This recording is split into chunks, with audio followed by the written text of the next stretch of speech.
Students, I am Dr. Prosenjit Mukherjee of Bangladesh Evening College. Today I want to teach production process. By production process or the theory of production, we will discuss the entire aspect of production in some of my classes. So today's module is the theory of production. In the production process, we basically start from the concept of production. You see, friends, by concept of production, we mean what production is or the definition of production. So production is nothing but the conversion of inputs into output. You see that in the broad aspect of production, production refers to all the activities involved in the production process, from goods or services, from borrowing to set up or expand production facilities, to hiring workers, purchasing of raw materials, running quality control, cost accounting, and so on, rather than referring merely to the physical transformation of inputs into outputs of goods and services. Now, that means overall, in a broad sense, production is nothing but the assimilation of inputs and conversion of those inputs into output. Now I am coming to the concept of organization of production. Now in the production process, production depends on inputs. Production depends on inputs. You see that inputs are basically of two types. One is fixed input, another is variable input. Now among the variable input, labor is the basic variable input in the production process, and fixed input, there are basically land, capital, they are treated as the fixed input. Now what is meant by fixed input? Fixed input are those that cannot be readily changed during the time period under consideration, and such as farms, plants, specialized equipment, etc. So fixed input are fixed within a particular period of time, say a year. So fixed input means which we cannot readily change within a particular year or within a proper time period. Now I am going to the concept of variable input. You see that variable inputs are those inputs which can be varied easily on a very short notice. You see that labor is a variable input, and if we consider that printer is a machine, and machine is a fixed input, but the ink required for printing or pages required for printing, they are actually the variable input.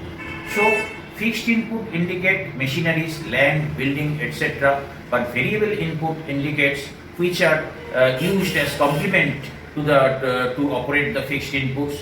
That means if we have land, we need labor to cultivate that land. If we have printing machine, then we need ink and paper for printout. So variable inputs can be changed at a very short period of notice. So there are two types of inputs, fixed input and variable input. Now I am coming to the concept of production function. You see that production function basically depends on two inputs. Production function actually is an equation. You see here the equation Q equal to F of L and K, where Q is output, F is the functional format, L is labor, and K is capital. So production function is nothing but an equation, and this equation basically indicates how output depends on two inputs. Two inputs here we consider basically labor and capital. That means labor indicates variable input and capital indicates all types of fixed input. Now this labor and capital, these two are inputs and Q is the output, and this production function actually shows how output depends on the optimum use of the two inputs, labor and capital. Now you see, after defining the production function, I am going to the concept of total product. So you see that this total product, on the total product curve, we are measuring labor on the horizontal axis and total product on the vertical axis. And you see that the total product curve starts from the origin, it reaches maximum, and thereafter it decreases. So when labor increases, you see on the horizontal axis there is labor. So when labor increases, total product initially increases, it reaches maximum and thereafter decreases. So total product curve is initially rising, it reaches maximum, and thereafter it is falling. So this is the nature of the total product curve. So total product curve indicates the entire amount of output which the firm can produce at a particular employment of labor. So the maximum amount of output which the firm can produce at a particular employment of labor, and this actually indicates that with the rise in labor, total product initially increases, reaches maximum, and thereafter decreases.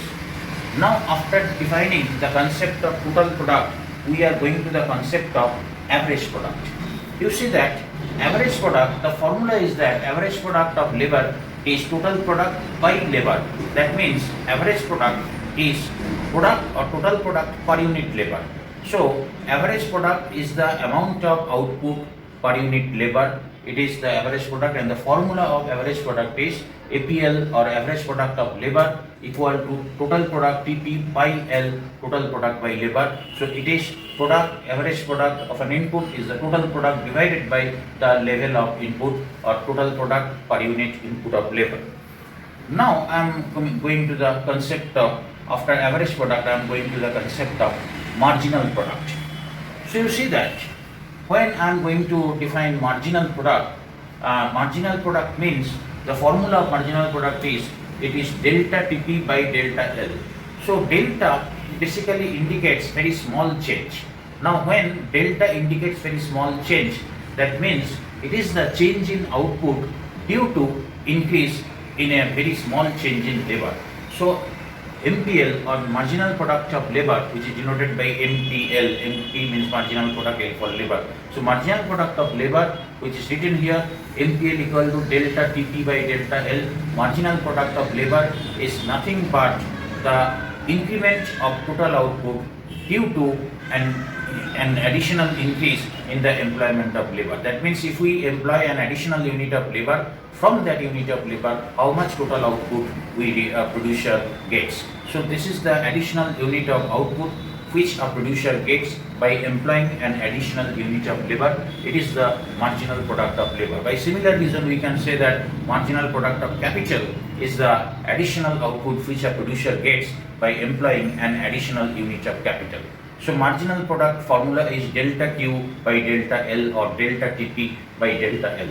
Now we are interested in the relation between average product and marginal product. That means how these two, average product and marginal product, how these two are related. You see that the relation here is, this is shown by this graph.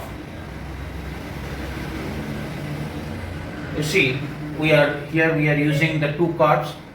This one is APL. You see, average product curve initially increases.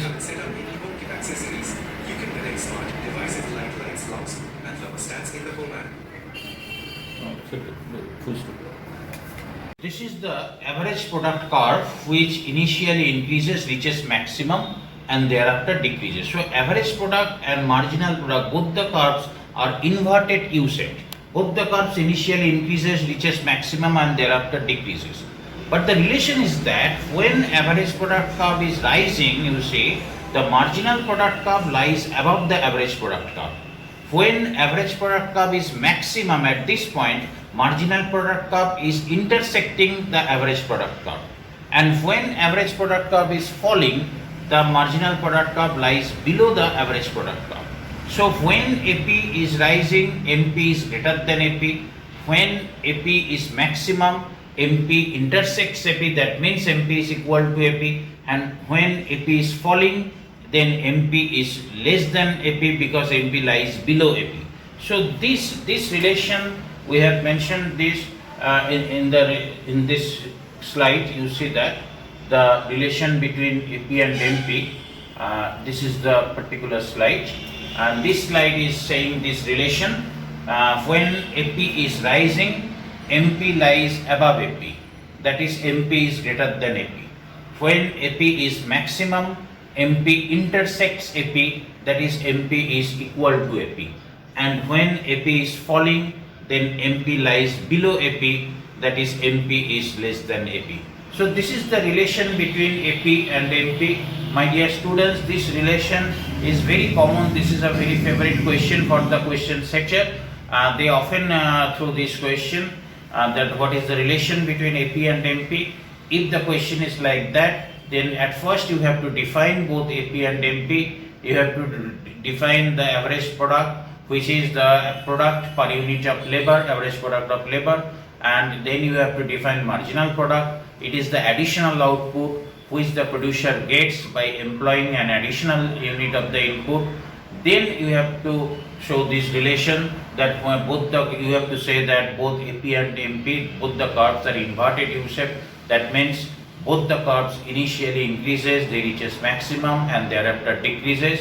But the relation is that when AP is rising, marginal product lies above AP, that is MP greater than AP. When AP is maximum, marginal product intersects AP, that is MP is equal to AP. And when AP is falling, then marginal product curve lies below the average product curve, that is MP is less than AP.